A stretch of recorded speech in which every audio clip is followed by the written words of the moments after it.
RGV గారిని arrest చేయబోతున్నారు భయ్య. కానీ ఆర్జీవి గారేమో పరారీలో ఉన్నారు. అసలు ఎందుకు అరెస్ట్ చేయాలనుకుంటున్నారు? క్లియర్గా నీట్గా మాట్లాడుకుందాం. వైసీపీ ప్రభుత్వంలోన కొంతమంది పవన్ కళ్యాణ్, చంద్రబాబు నాయుడు, నారా లోకేష్ గారిని అనరాని మాట్లాడినారు. చాలా గలీజ్గా తిట్టారు. వన్స్ ఇప్పుడు ప్రజెంట్ పవర్ చేంజ్ అయ్యాక వీళ్ళందరిపైన ఒక మిషన్ పెట్టుకున్నారు. ఆల్రెడీ కొన్ని చేపలను పట్టేశారు భయ్య. వాళ్ళందరూ రిక్వెస్ట్ చేసుకొని సారీ చెప్పేశారు. ఫ్యూచర్లో కూడా చాలామందికి ఒక పెద్ద వల వేయాలని స్పాట్ పెట్టేశారు. అండ్ ప్రజెంట్ ఇప్పుడు మన ఆర్జీవి గారికి స్పాట్ పెట్టారు. నా ట్విట్టర్లో చాలా పోస్టులు పోస్ట్ చేశాడు. అవి ఎలాంటి పోస్టులు అంటే, పవన్ కళ్యాణ్, చంద్రబాబు నాయుడు, నారా లోకేష్ గారు ఫొటోస్ పెట్టేసి వాళ్ళ ఫేస్ దగ్గర లేడీస్ ఫొటోస్ పెట్టాడు.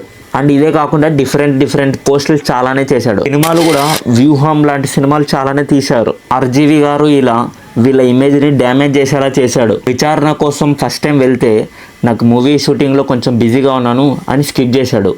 సెకండ్ టైం వెళ్తే పెద్దగా పట్టించుకోలేదు. అందుకే థర్డ్ టైం పోలీసులే ఆర్జీవి గారి ఇంటి దగ్గరికి వెళ్ళారు.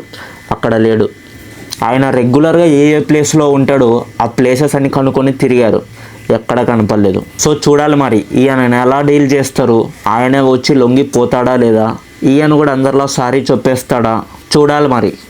ఇంత షార్ట్ టైంలో ఇంత మంచి ఇన్ఫర్మేషన్ ఇచ్చినందుకు నా ఛానల్ సబ్స్క్రైబ్ చేసుకోవచ్చు కదా.